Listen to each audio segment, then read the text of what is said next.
Welcome back to the Betsperts Golf DFS show here at none other than Betsperts Golf. As always, I'm your host, John Daigle, joined today by the sports betting manager here at Betsperts and 4for4 Football, as well as the host of the Move the Line NFL betting podcast every Wednesday night at 8 p.m. Eastern. It is none other than friend in life, Ryan Noonan. Noonan, how is everything going ahead of the second major of the year? I'm good, buddy. I don't know about you. I'm excited. I love major championship golf. I think that it creates a very interesting DFS game, especially because we get these courses that are outside of the typical rotation that we see on tour. And again, outside of Augusta, which is the only Masters or the only major we've played so far, we see that one annually. So we know that course like the back of our hand. But Southern Hills, we don't see very often. And now since we've seen it last, it's gone under the knife for some major renovation. So there's some game theory in that, based off of basically speculation on how the course is anticipated to play. That in itself is going to drive ownership to certain ways. And in large field GPPs or high stakes GPPs, I think that there are ways to leverage what we perceive to be the truth when we really don't know how this is going to play until they really get started on Thursday. Well, we usually have a third as well in PGA Splits 101, Ron Klos, but unfortunately, or fortunate, however you put it, he is currently purchasing a home. Thus, he cannot join us today. So good for him. Nonetheless, we are prepared to carry the torch without him. And we will begin this journey at Southern Hills Country Club in Tulsa, Oklahoma, where 47 of the top 50 players in the official rankings are a part of this 156 player field. And what I want to start with, Noonan, is asking you, what are you weighing most when building lineups this week? Because it's interesting. On one hand, when I started, we know the fairways here have been widened to an average of roughly 40 yards and the course 300 yards longer than years past for the PGA Championship, which would logically emphasize distance in our lineups. But you are also rewarded at this course, in particular precision and taking on the hazards, and if accurate, having easier second and third shots to the hole. For instance, 3 of the par 3s here are over 220 yards, 2 of the par 4s over 500 yards, and the only par 5s on the course roughly 630 yards each. So scoring isn't even the priority on those. It's basically just staying alive on those. So knowing all of this and all of your research on the back end, what is the early conclusion you've come to so far? Yeah, so the major thing here is, I think, with the renovation is what they did around the greens. So eliminating the rough collar to be able to catch any wayward shots. They are now going to resemble what we see at Augusta, which we have these very narrow, tightly mowed runoff areas that are now designed to run away from the apex of the green complex. So not only do you have to have accurate shots, but you can have a really good approach game and still not hold the green here. So distance is going to matter, because just naturally, if you play golf, lower the iron, the higher the trajectory, the softer it's going to land, easier for you to stick. So yeah, it's great to find the fairway off the tee, but if you're hitting a 5 or a 6 iron and you got these guys hitting 8 or 9, it's going to be way easier for them to hold the green. So distance is going to matter significantly here. I do think that they're not going to really be able to get the rough up where they want it to be from a fairway rough standpoint at this time of year. So yeah, I mean, you obviously want to find the fairway, but I don't think going a little bit off is going to be really penal if you still are able to minimize that distance. So obviously, if we can find guys that are long and straights, which, what a concept, that plays well anywhere. Long and straight is going to pop here. I do think that you're going to have premier approach game, and around the green is going to matter here because of these runoff shaded areas. So, and that might look very different than your standard course where an approach might miss. And like I said, get caught up in the collar around the green. Now we might have these chips might run off or have these false fronts where you run back and you'll be looking at, 30 yards up off of really short grass. That's also very difficult, as you and I know. Being able to pick it really clean, spin it back and make it sit is very, very tricky. So you're going to have the whole bag here this week. Those crowned greens you mentioned remind me of Pinehurst number 2, where, never forget, I shot a 99 at, and knowing how hard it is to keep the ball on those makes me want to weigh. You say distance. I think I might, right now, as of this recording, prioritize accuracy off the tee, proximity to the hole inside 150 yards, knowing that these second shots are probably going to land short a lot of the time, and strokes gained scrambling around the green. Perhaps even proximity to the hole around the green as well, knowing that that's really where they're going to be working from. I read some of the quotes in Ron Kloss's article, and a lot of golfers mentioned that the ball can potentially roll off due to the crown greens 50 or 60 yards. Like, you hit it and it just sprays everywhere, which tells me like we do need more approach shots inside that distance than actually scrambling. And so that's what I'm looking at early. But also, when I look at those things right now, for those that are just listening to this and haven't been paying attention because the tee times just dropped early Tuesday afternoon, we are expecting winds, sustained gust, anywhere from 20 to 30 miles per hour, basically for the entire rounds on Thursday and Friday. And they begin strong. As of right now, again, it's weather. It can change, but they begin strong ahead of sunrise and only increase throughout the day. So I'm curious where your strategy goes into that for lineup building, because that would suggest everyone's then going to stack the AM tee times because they didn't play at the PM on Friday. And as we know, at least for the winds we're seeing now, those winds do decrease throughout the afternoon. They're still bad late afternoon on Friday, but they do decrease slowly throughout the day. And so that tells me that everyone locked in, everyone truly into mid and high stakes DFS will then be honing in on the AM wave. And thus we then need to get contrarian, not only in leaning heavily on the AM wave, but then looking at the ownership for the AM wave. And so that's kind of where I'm at right now, so much so that I was researching like everyone, and then I just kind of dropped a few of the afternoon golfers that I like, that I'll even mention for the sake of it. But like, I don't think I can get away with playing the Adam Hadwins, the Russell Knoxes of the world anymore, because I'm not sure it even matters.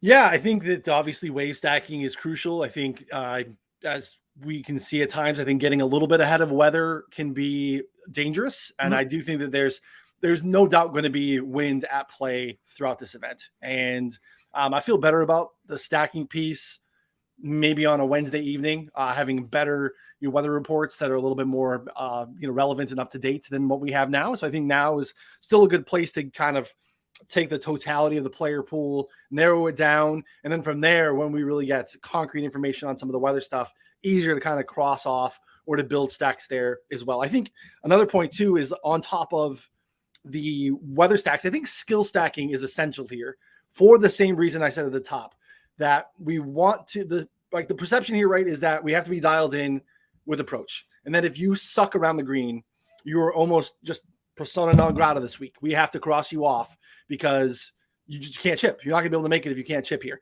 So we have these guys like Colin Morikawa. We have, over the last 50 rounds, he is, I think, 103rd in this field in strokes gained around the green. 140 for Victor Hovland.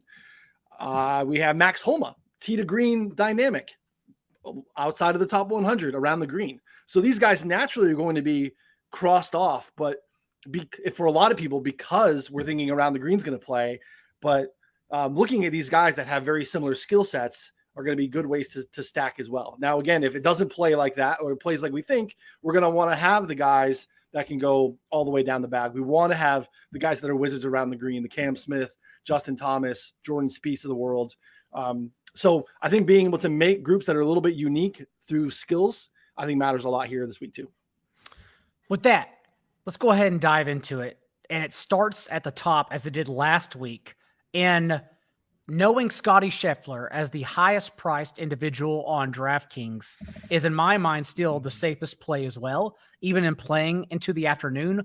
Maybe the winds do make a difference here, but just the fact that he tripled at the Byron Nelson in Saturday, the third round this past weekend, and that took him out of contention of winning, but he was still top 3 in the field at that time in birdies. Like, the dude is a stud, very clearly playing at the top of his game, even though, like I said, it is the afternoon. And game theory suggests that he is still an awesome play, since no one really likes to slide all the way up, thinking they can get a discount in a John Rahm, who's the next highest priced. And again, we have so many players at the top as well, below John Rahm. Justin Thomas, you mentioned Colin Morikawa, Rory McIlroy, who drew the amazing tee time with Tiger Woods and Jordan Spieth, essentially to start the day around 8 a.m. And so let's just start at the top. where do you lean? And is this an area where you want to begin building your lineups? Because from everything I've done so far, I do think we have the option to either build a core in the 9Ks, like 3 high 9K golfers confidently, or we can get 2 stars and go stars and scrubs as well. I like both approaches. I think they're both viable. Again, better to have some of this like really ironed out ownership projections as we get closer, because it's so easy to tell yourself a story at the top of the board at major championship golf for almost all these guys to win. It kind of pokes holes on why you could tell yourself that Colin Morikawa is not a play here. We'll get to Victor and, some of the other guys. But like, again, when you're dialed in like Morikawa can be from a tee to green standpoint, it doesn't matter because you just don't miss greens. So you don't even really need to scramble, because we've seen it with him before. Like, he didn't have any trouble at Harding Park around the green because he just didn't miss a damn green and found fairways all day, all week long. So Scottie Scheffler, it is really hard to argue with how he's playing right now. He is top 10 in basically, outside of putting, he's barely outside the top 10 in every strokes gained metric over the last 36 rounds. That's just kind of wild. There is absolutely no weakness in his game. He is a wizard around the green, third in the last 36 rounds. We know that he's familiar with this course. Apparently he shot a 64 here last week before heading to the Byron Nelson. Loves this course. You'll see a lot of these Big 10 or Big 12 guys that have, kind of grown up and played in this golf. These Oklahoma guys, Texas guys like Scotty. So again, have been playing this pre and post renovation. So yeah, not in a tournament form, but they're very familiar with these grounds here. So no problem going up to Scotty. Rahm has been tricky for me, Daigle, because the stuff with Rahm, I think we both kind of agreed it's been a little bit overblown. Like, he's been good. He just hasn't been John Rahm. A lot of it was on the greens. And now if you kind of look over the last couple of times out, he's actually not been great from with his irons. Big picture from especially long irons, which are going to have to be in play this week, 200 yards out. We're going to have some of those bad boys because of the distance. He's been pretty terrific. But if you dial in more recent form, he's not been very good. Not from John Rahm's standpoint, right? So we're all grading on a curve here. He's been a little bit less Rahm-like. And then struggled around the green, 111th in strokes gained around the green over the last 36 rounds. That's not good enough, especially when the putter is not running hot and can't save him as well. So a little bit reluctant with Rahm. I really wanted to go into the week thinking I'm going to bet Rahm. I'm going to make Rahm a core in DFS, and then just kind of digging into the numbers is a little harder for me to do. If I'm starting at the very top there, I love Scotty. Very easy to get there. If we're talking about ball striking, Daigle, Justin Thomas is like as good as it gets, and elite around the green. Has the distance, really has it all. The putter has been running hot as well here as well. So I have no problem starting with JT. And if I'm going to go 2 at the top, it's going to be Scotty and JT. You mentioned Morikawa, but you sounded negative on your stance on him. So go ahead and explain why you were down on Colin Morikawa, who isn't in my player pool. But I should also note that, and everyone who has been listening to the show knows this by now, that I take a mid to high stakes approach in single entries. That's how I play, because civilization is terrible at making decisions. Everyone even talks about 30 golfers in their player pool. It's like, I bet I could hold that down to 6 and confidently do it. And that's where I get the best ROI. Per roto tool, roto tracker. And so I keep playing those, and that's what I do. But again, everyone else does it differently. No big deal. So tell us why you were essentially fading, I believe, Colin Morikawa. I am right now, and it doesn't feel good, right? Because this kid is terrific. But again, like he's been kind of middling putting so far this season. Talked about the around the green struggles, 112th in this field over the last 36 rounds. And even the irons haven't been to his tier. He's 16th. That's terrific. That is world class. But again, where he's on, he is top 5. And if he is going to overcome the struggles in the short game on and around the green, he has to be absolutely dialed in tee to green. And I think that he can. And I don't want to overreact to 36 rounds when we have this guy that's just been on tour for, a handful of, years, and has a couple of, majors and competes every time he's out there. Obviously already has a PGA.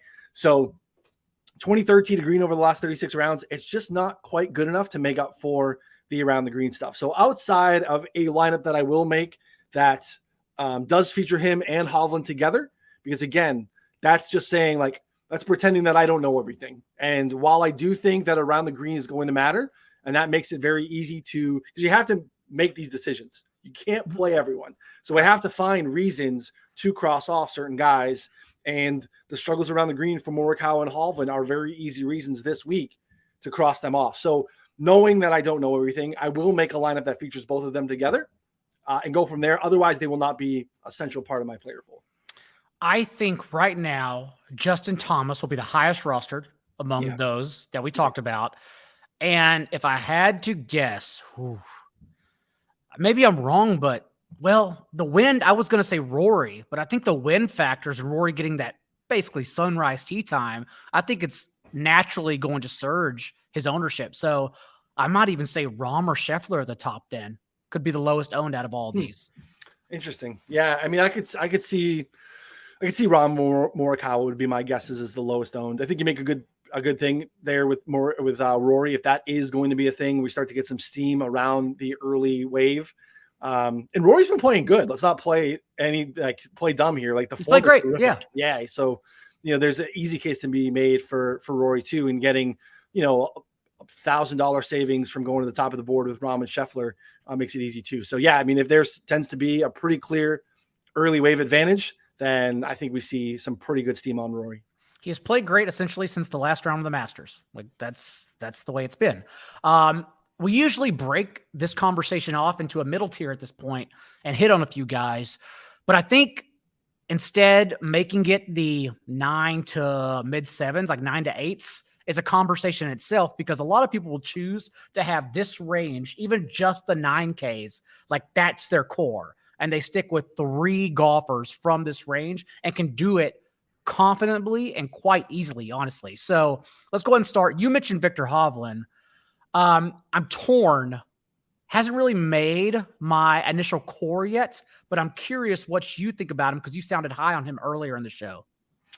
Yeah, I'm not. Interesting. Okay. Yeah, I'm not, because he's been terrible, like historically around the greens, and I think it's going to matter. Like I said, I'm playing him, and I think it makes sense to pair him with Morikawa, because that's leaning into I don't know everything. So right now we think that we know that around the green is going to be a major factor. My point at the top, like this is a course we don't see regularly. We had major renovations, and we think that around the green is going to matter based off of the elimination of the rough around the greens. The short stuff, it's going to trickle back, and we're going to have these guys having to hit really good shots, good approach shots that miss the green. They aren't able to hold it. So, he's going to be even more so than Morikawa. I think he is off my player pool outside of the one-off that I'll make with them together. Again, I think we were coming in, ball striking course, Southern Hills, Oklahoma narrative. He was an OK State Cowboy. Thought we'd see some pretty good numbers and steam, and I think he's going to be fairly low owned. Considering what you can do with Jordan Spieth is getting a ton of steam, and rightfully so, playing terrific golf, even at courses that don't fit him that we would think theoretically. Cam Smith, who we just haven't seen as much as of late. But again, like if you're telling me, man, that around the green is going to matter and scrambling is going to be a massive part, and that he might not be punished massively for spraying it off the tee occasionally, he's light on my betting card currently, but I think I might try to get overweight on Cam Smith in DFS. And 2 of my favorite guys this week are Hideki Matsuyama and Patrick Cantlay. I believe especially Hideki is probably going to be up there with JT ownership because, again, if we would have seen him maybe priced post Byron Nelson, he's probably up here closer to the high 9s. So getting that discount naturally feels really nice for Decky. Again, ball striking wizard, awesome around the green. So I think historically we think bad short game. No, he's just kind of a little wonky putting, but man, his short game is chipping, scrambling has always been terrific. It's always why he's been able to kind of make up for bad putting, because he's so talented around the green. So Cantlay and Matsuyama I have no problem starting with those guys if you want to just start in the mid to low 9s. Cam Smith, as you mentioned, made my early betting card, and I know it's sacrilegious to not have a heavy betting card in a major, but I'm going pretty light this week because I think it's very top heavy personally. Yeah. And one of those bets was Cam Smith, who not only leads this entire field in strokes gained on approach shots over the last 6 months, but also over the last 3 months. His recent form has been impeccable outside of the one cut he missed in the last month. So I do love Cam Smith. And really for Matsuyama, it came down to if he was healthy, he certainly was with the T3 in this past weekend at Byron Nelson, not to mention a Sunday surge until the final 4 holes where he slightly got knocked out of it only because they came up from behind him when his round had ended early. So yeah, I'm very heavy on Matsuyama too in both DFS and betting. Those are 2 of my favorite plays. Also, morning tee times. I think that's important. Yeah. But it's also probably why Cam Smith, I think, will get more popular, even though there are a lot of options in his range. You mentioned Cantlay, and on one hand, the fact that there are 12 golfers on DraftKings that are priced higher than him when really they shouldn't be. Like, it's not a question then of if Cantlay's a good play. He is for all the reasons you mentioned. It's really, is he a good play at 20 plus percent or wherever we think he's going to be, as long as it comes in that range, which I think so right now as a Tuesday afternoon. And I would say, no, he's not. So that's kind of the stance I'm taking with Cantlay, rather because I do believe, given how cheap he is, that everyone's going to play him. I don't think it's necessarily like a lock. He's not like Corey Connors 7K at Masters weekend. He's still 9,100 when it's such a strong field and everyone in his range. Even if you just go down 100 to Brooks, like you can still make an argument just as easily for Brooks. And so that's why I have an issue with Cantlay on DraftKings. Totally get it. Yeah. So again, like he is similar to Decky, massively mispriced. Again, like we had a little rut, especially again on a curve. These are the upper echelon guys for Cantlay there in like late February. But then what we've seen of him of late is pretty tremendous. Similar to Spieth at RBC Heritage. Like that's not a course that I would necessarily profile him to do well at, and he was tremendous. Again, considering his form coming in, like ball striking had been pretty rough again for Cantlay, and then just was absolutely dynamic with his irons. Continued that into the team event with Xander, where they just kind of ran away with things at the Zurich, and he was just incredible again, tee to green. So again, form is very fickle, but it seems like Cantlay is on the back of that now.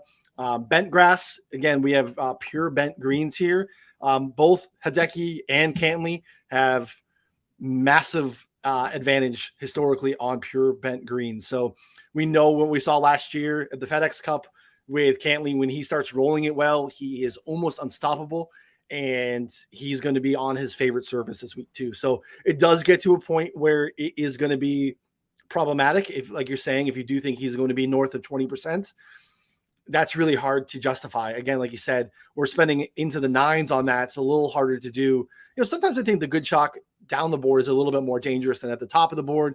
But again, like we're talking about major championship golf. So if you're going to give me Cantlay at 20 and you're going to tell me that Dustin is like 5 to 8, or no one's going to be on Xander or something like that, like that becomes a very different story. I have enough exposure through betting to get to Cantlay. I have no problem just getting someone like DJ at, minuscule ownership. So that is definitely something we need to look at. I like Schauffele a lot too.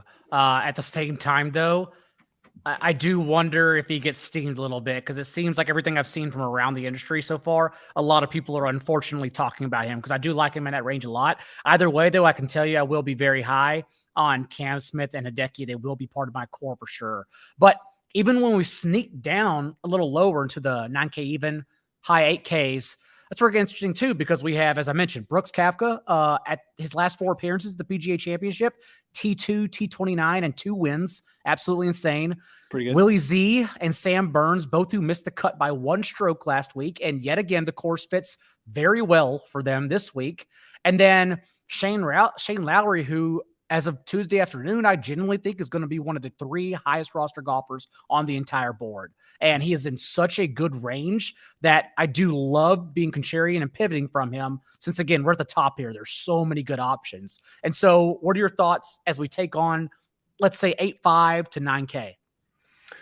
Yeah, I mean, Zalatoris and Burns were very, very popular chalk last week. And again, I think rightfully so, even though it didn't play itself out that way. And I think it is a lesson to be learned that, really good chalk that makes a ton of sense can fall flat on its face here. So this is why we want to play the ownership game. And it is something that, especially in a major, when we're looking for such small edges to grind here to find advantages, and ownership is one that comes organically. And like you said, leaning on the general public to make the right decisions or to not follow the crowd is something that is just kind of the organic piece of this game that I think is very interesting. So they get very challenging to get to if, which is also kind of why you touched on Brooks. Like Brooks is kind of in that spot where he's between basically the two guys above him and the two guys below him, who I think are all going to be very popular. So Brooks is kind of in a spot where some people just don't like clicking on Brooks anyway.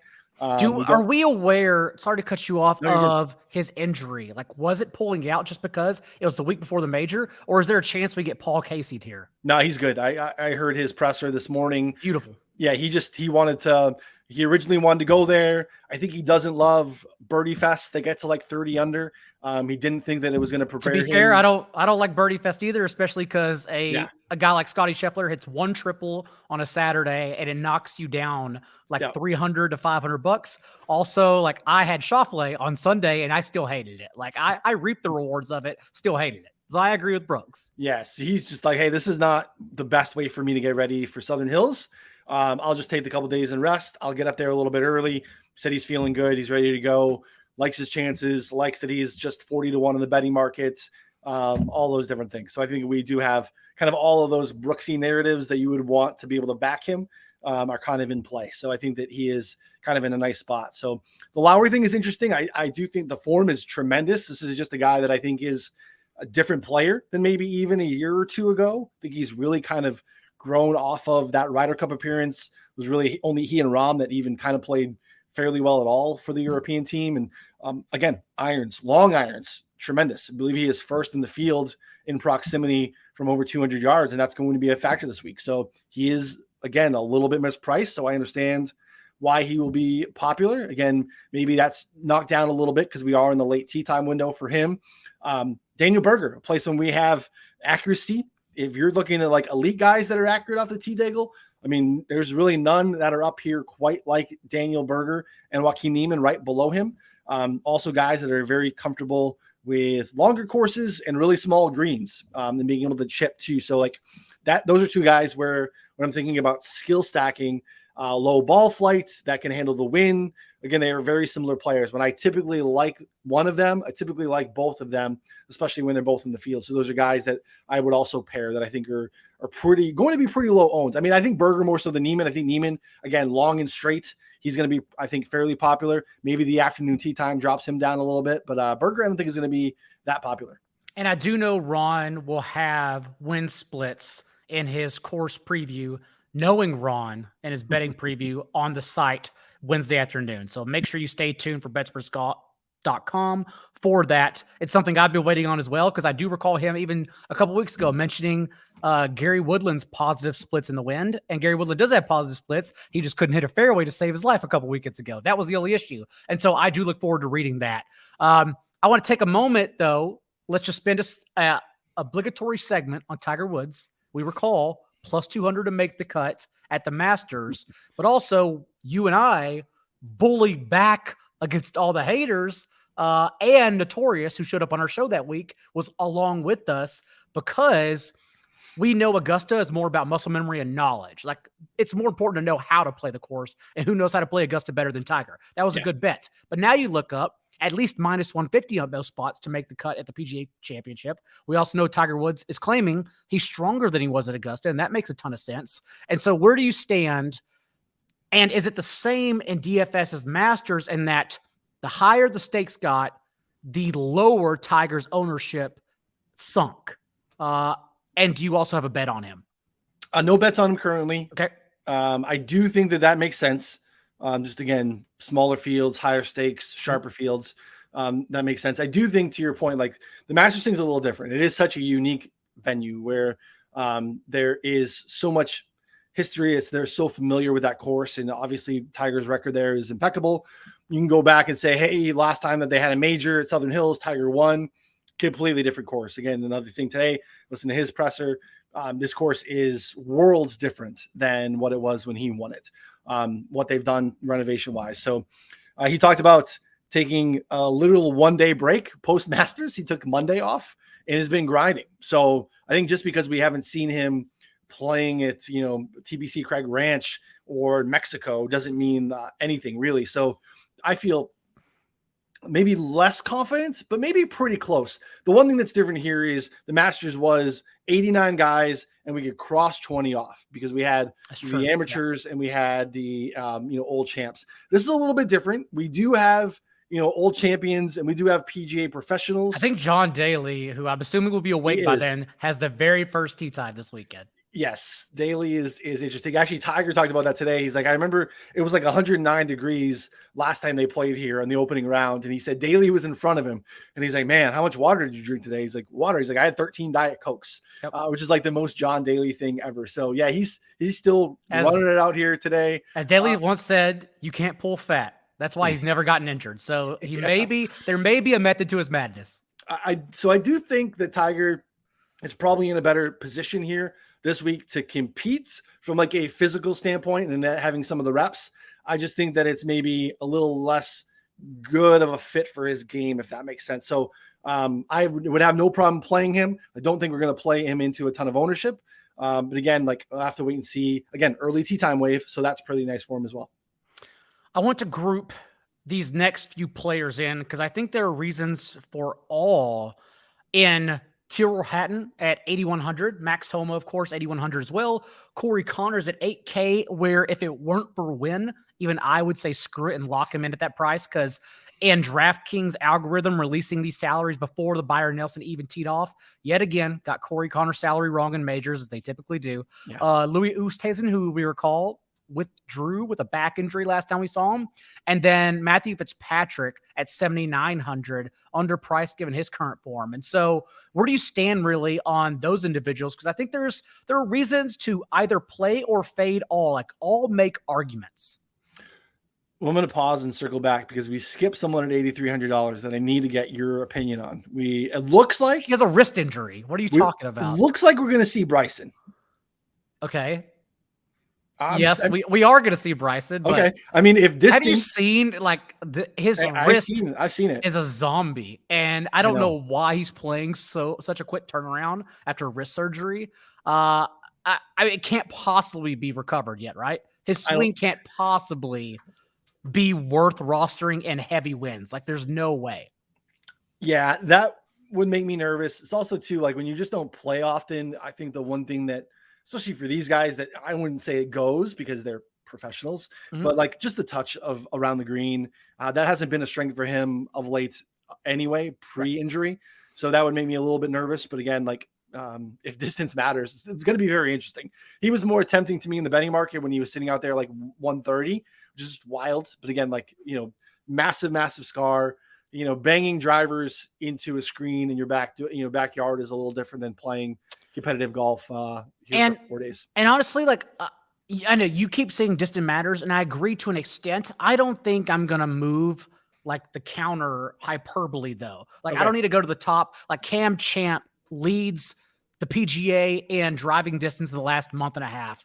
And I thought he was a good play last week, but I don't think I need to go there just to get like the 330 yard average distance, right? Like, I do want to personally weigh accuracy, maybe even a little more. So I don't mind getting these guys that may go overlooked that average like 300, that average like, 310 to 320, like a Brian Harmon, for instance, who's also accurate. And that's kind of where I lean right now with my builds. And so I'm not really, so I say that as I don't think I need Bryson. I think it's just the floor, like the disaster that can happen far outweighs the ceiling I believe I'll get in rostering him as much as I love him. That makes sense. Yeah. So in this range, as I talked about earlier, like, well, first of all, Matthew Fitzpatrick, I think, is probably the most egregious price in the entire field, to be honest. I mean, what he's been doing this year, how he's kind of transitioned his game. He's added some distance as well. He's actually been terrific with his irons, where he's typically profiled as more of a Magic Beans kind of guy, where he can scramble his brains out, is kind of field average from an approach standpoint, gives up a little distance, and he's really improved, and he should not be $7,900. So again, maybe the afternoon wave with his tee time keeps him at a lower ownership than he should be. Max Homa is a guy that, again, this is as I mentioned, the Morikawa Hovland guy that's a little bit cheaper. We're talking about really nice iron play, but Max is long and straight off the tee. So like if you're looking for distance but not giving up a ton of accuracy, like that's Max Homa's game. So getting guys very similar to what we saw a couple weeks at Wells Fargo, they're at top of the leaderboard should kind of be all on our radar because you needed to play really good golf where you can get away with par at times if your irons could be good enough to get you in position, to 2 putts, but you need to be able to be long and accurate. And that's really Max Homa's game. Again, really good form. Feels like he is mentally at a spot similar to Berger. Like, I don't think Berger carries himself as, again, just for this topic of conversation, as an $8,600 golfer. I think Berger sees himself as a $10K golfer. And I think Homa kind of has that little edge too, where he feels like I now have proven against tough fields on tough tracks that I can win, not just compete. I can go out here and take it down on Sunday. And I kind of like that. I like that in a major. So Homa's a guy that I'm going to be not overweight on because I'm worried about the around the green thing. But again, I'm going to pair him with the lineups where I think that makes a lot of sense. Corey Connors, as you mentioned, tee to green, dynamic, continues to improve on and around the green. The short game is getting really good. Connors and Fitz are just so mispriced here, like 8K and 7.9. It makes so much sense. And that's why I think you have to get unique, because I do wonder how much they will get played. Again, if win was not a factor, Corey Connors would arguably be one of the top 2 highest roster golfers this week, and for good reason. And I don't even think I fade him. I think I take the Masters approach and just saying, doesn't matter. Like when chalk is good, you just go overweight. So we'll have to see where he comes in. And then Oosthuizen, again, we don't know the injury. The field is probably so strong that you don't need to take on that risk. But large field, top heavy payouts, like I believe there's a $25 milli maker this week, correct? Yeah. So in fields like that, of course, I don't mind taking on that chance and just burning a couple lineups if I play, multiple. So that's the kind of the approach I'm taking with it. Moving on beyond the 8K price though, what's interesting is that we have some players sticking out like Abraham Answer, Tommy Fleetwood, Keegan Bradley, Jason Day, even Taylor Gooch, even though he burned everyone last week, and that they do get early tee times for the most part, and they are playing well in recent form, and so they naturally fit this course. Where are you at right now in around the mid 7K range? Answer makes me nervous. It's been really bad almost all season around the green. Mm-hmm. Like really, really bad a couple of different times. Masters in particular, where that's problematic. And really, he hasn't been making up with the approaches either. So that makes me a little bit nervous with Abe. This range is interesting. I don't love the top. You can make a case for Tony Finau, I guess. He's been playing fairly well. Again, like the driver was a little wonky from an accuracy standpoint earlier in the year, but again, we know the distance is there. It often fares well, often backdoored, but does okay in majors, has that nice early tee time. I think Cam Young is talk about good chalk. You talk about good chalk down here in the 7s.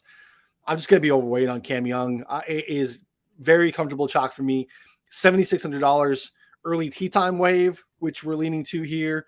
Again, like look where he's done well. He's done well at big boy golf courses, big boy fields. This guy was 496th in the world at this time last year and has just been on a rocket ship of ascension. Has not really closed the door, but again, the win equity, I think, is still there. Like I'm looking at what we've seen him of late. Let me see.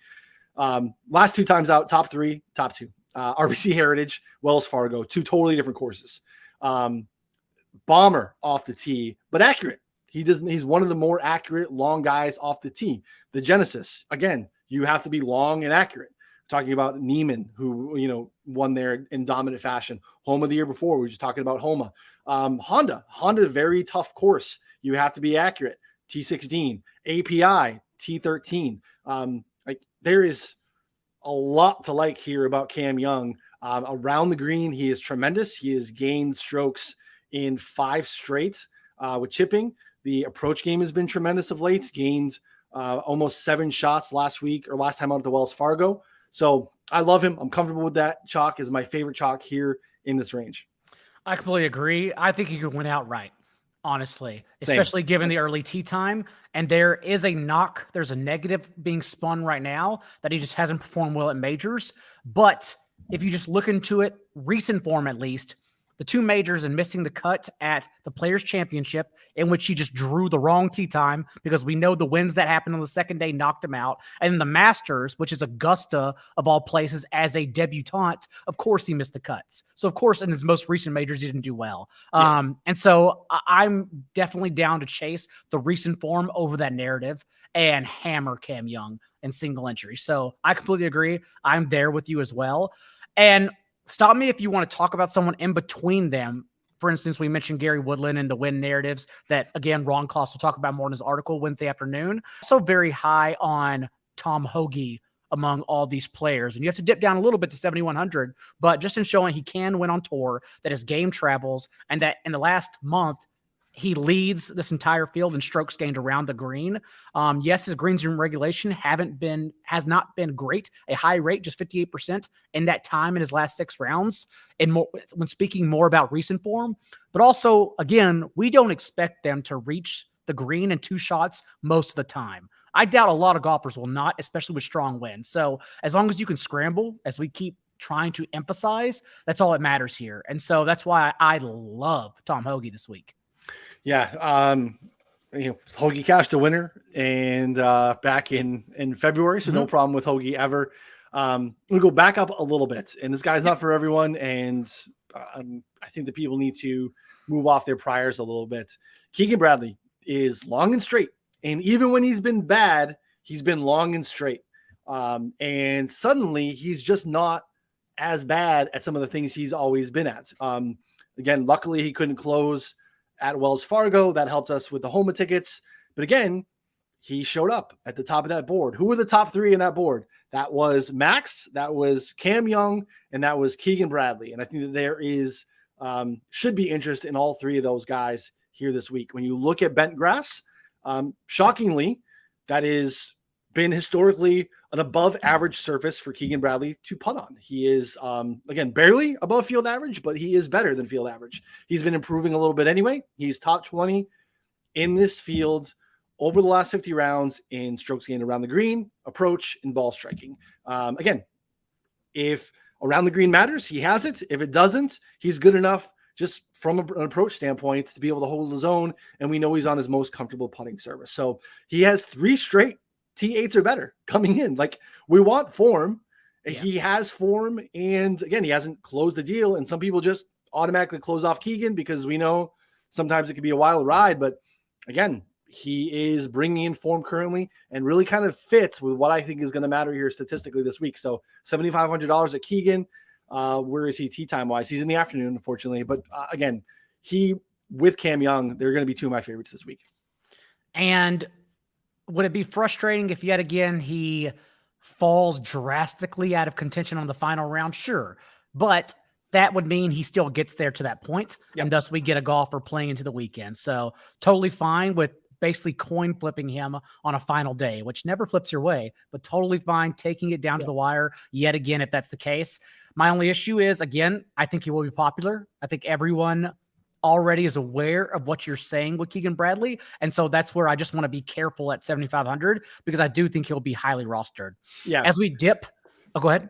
No, that's a good point. So to give a little insight, where I stand on a Tuesday when we're doing this is that's kind of why I like doing this show with you, because I know that you have more of the game theory mindsets. And I'm really coming in at this point, trying to think of who are the plays, who can I cross off, and who are the guys that I want to kind of start to build a player pool around. That doesn't mean they're all in the player pool come, lock, because obviously I'm not going to play into 25, 30% ownership because that's really stupid. So, but I'm trying to just start off with the core of, hey, these guys make a ton of sense based off of what we think is going to win here this week. And then you can help me dial in really what that core should be based off of whether it's an early wave tee time advantage or projected ownership that really I don't have a great feel for, because I really kind of stay in my own silo, from a Monday to Tuesday afternoon standpoint. So I I totally get it. As I tell everyone in life, I genuinely think everyone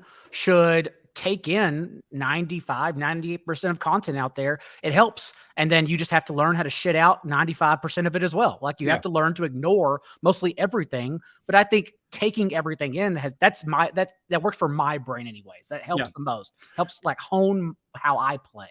Yeah, I'm not against taking it in. I like taking it in. It's just a matter of I'm also you have 2 kids too. Yeah. So too. like where it's just like little old me, like there's more time to take everything in. I get that. Speaking of taking it all in though, playing in the lower plays, I don't even think this is dumpster diving yet, but players that stood out pre-wind when I became knowledgeable to win.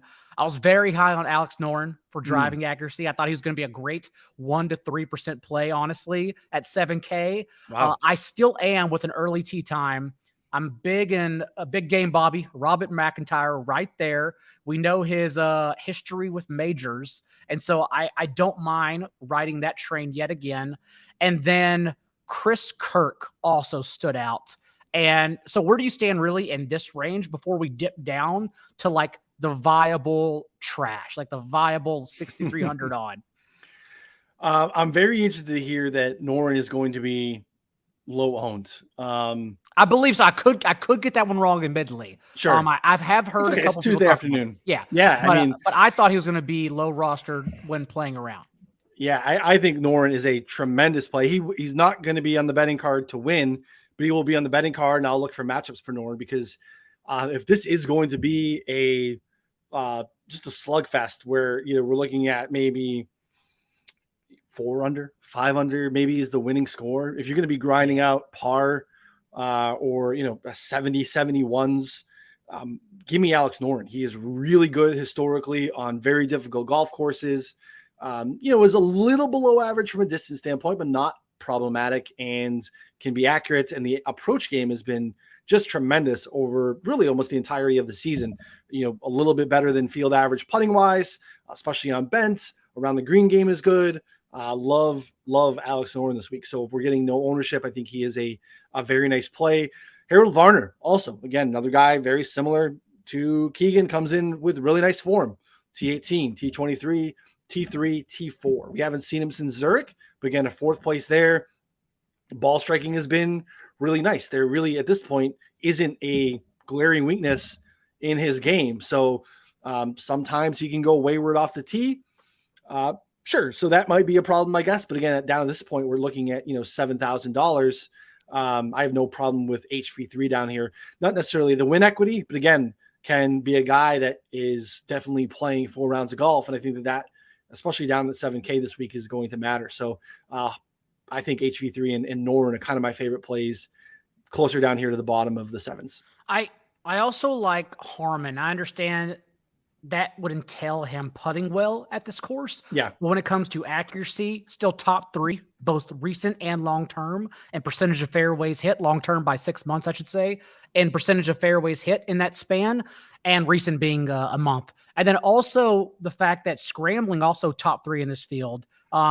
Historically a great scrambler, just a terrible putter when he gets on. And so I'm willing to take that chance. So I also like Harmon. Again, not a long driver, but if you're prioritizing precision, that's where I lean at only 7K. Yeah, like that. And you mentioned Kirk too. We're down into the 69. I love Chris Kirk. He's a guy that most times he's in play. He finds his way onto my card somehow. I think he's just really solid. The around the green game is terrific. At times the irons get really, really good. And again, if distance isn't a focal point this week, again, he is probably slightly below field average, but he's accurate.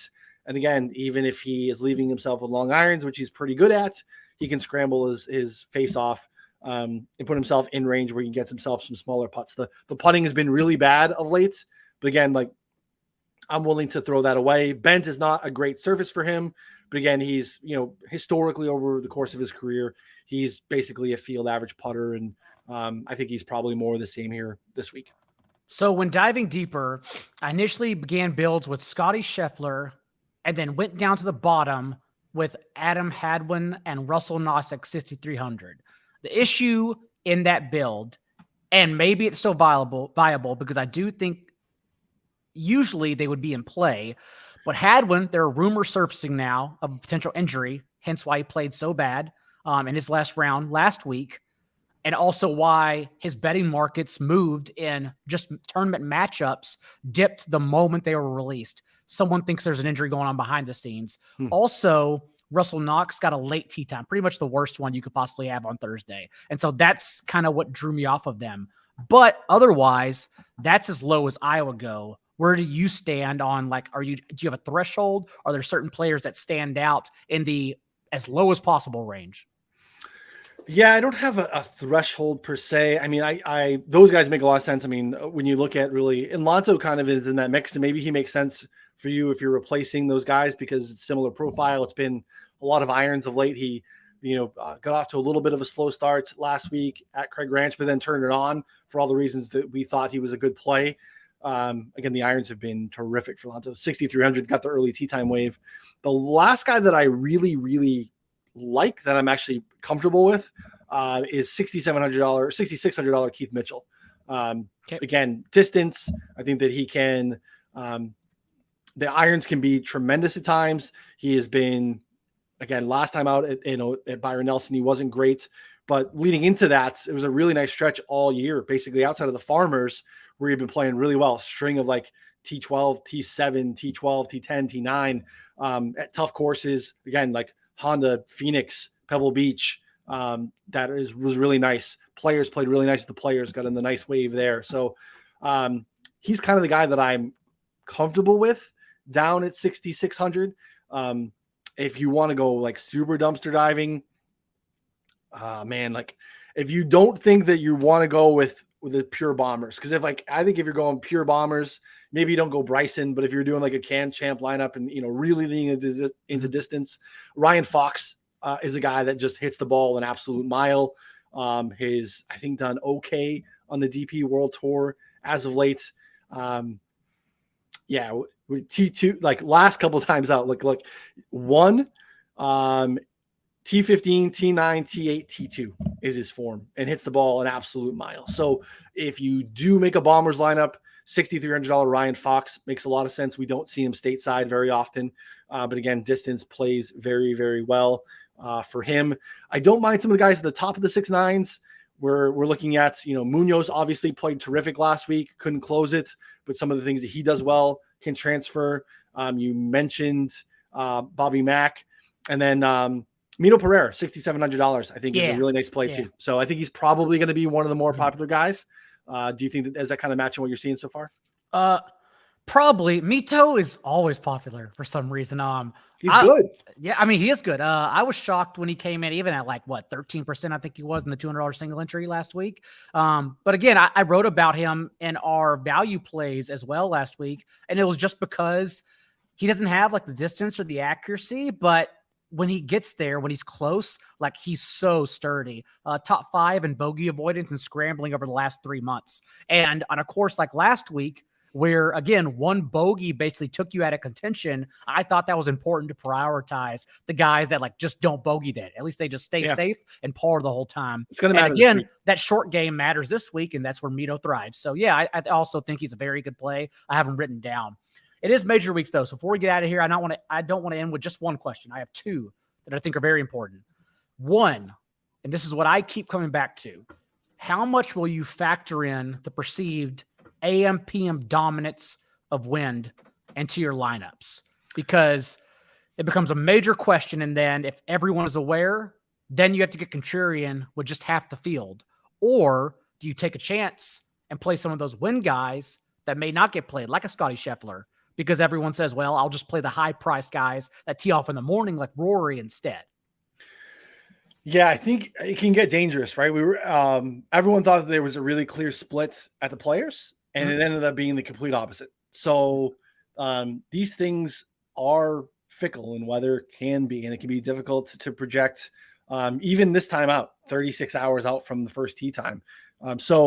I do think that is something that everyone who is making even a single lineup needs to consider on Wednesday night or early Thursday morning before they click submit or, things get locked up. You have to look at it, because if there is an advantage, you don't want to be on the wrong side of it.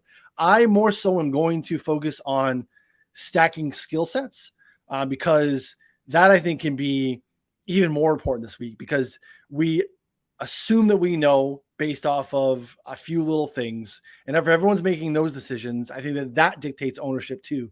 So I think that you should have a Bombers team. You should have maybe a perceived lack of distance team where you're looking at leaning on accuracy off the tee a little bit more. Those guys that maybe check every other box except accuracy.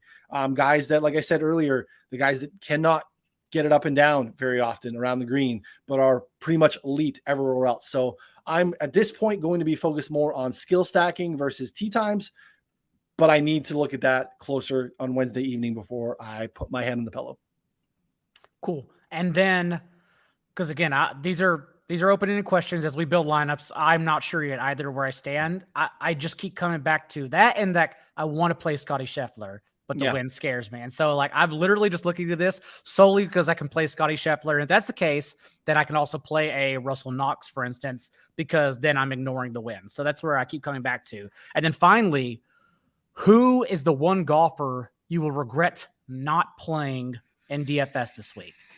Basically, your largest fade of the weekend that you are very worried comes in outright. And for me, that is probably Will Zalatoris. Okay. Even with the early tee time, you're going to be light on. Well, yeah, I mean, he's going to be chalky even more so now. Again, right? Playing the contrarian game, I think Schauffele and Hideki and Cam, like you got to make these decisions. And so like, I think those are outright bet. I don't even know if Schauffele's a better play. I think he's a better ownership play. And so if that changes, I'm changing. We have 48 hours to decide that. I don't know what can make me change Hideki and Cam Smith though. I'm pretty high on them. Yeah. It might have been Cam Smith, but I'm not going to make that mistake. I have seen it too much in the last calendar year where he just shows up to these events and has it all. And I think that if this is going to play, especially around the greens, similar to Augusta, we saw really there were only two guys from Saturday and Sunday that genuinely had a chance to win that tournament, and that was Scotty and Cam. So because I'm going to make a Hovland Morikawa lineup, I think it's kind of cheating, but I just love Colin Morikawa so much, and I'm probably going to be – he's not going to be involved in my betting card, and I'm going to be really underweight in him in DFS. And I would not be surprised at all if Morikawa is, again, on Sunday evening hoisting the Wanamaker again because he's just so damn good. So he's going to be the terrifying fade for me, I think. And with that, Noonan, tell everyone what else you have coming out this week. Betting article live, already up on the site, which you cannot beat. Want to remind folks that they can also get the betting show that we did earlier today, Feinberg and Andy and myself. And then we are drawing names on Monday for the winners for the giveaway with Paige. Head over to betspertsgolf.com/newsletter. Sign up for the newsletter. It's awesome. It allows you to get, insights, other ways to get discounts, kind of what's going on in the world of golf, shares content with you as well. It's free. It's fantastic. We're going late June to Geneva National, which is, just a little bit over the Wisconsin border here from Chicago, southern Wisconsin. You're going to win. Someone is going to win, or two people are going to win 54 holes of golf, 18 of those with Paige on one of the days. Round trip airfare. They're going to put you up. They're going to feed you. You cannot win if you do not enter. All you need to do for free is betspertsgolf.com/newsletter. Put your email in, and we will be drawing the winners there on Monday. And for us, we talked about your betting card. We talked about Ron Kloss's betting card. Remember that you can get all of these things if you buy a 4-for-4 sub for $99 this week only, ahead of the majors. Sub, actually. It's the betting sub. You got to buy the sub. Yes. Yeah, top tier, gets you everything on the site. Literally gets you everything on the site, plus a free Betsperts Golf sub just this week. And then I told him to cut it off because that's crazy. So make sure you get it in this week. DFS values will go up Wednesday morning, as they always do, and they will probably be honed around the win. So stay tuned to that, because it is literally just about who I think is very viable to play in that range. And then, as always, our best bets for the week will be completely free Wednesday night. So until then, ladies and gentlemen, thanks for tuning in. Have fun, Major. We'll see you next time.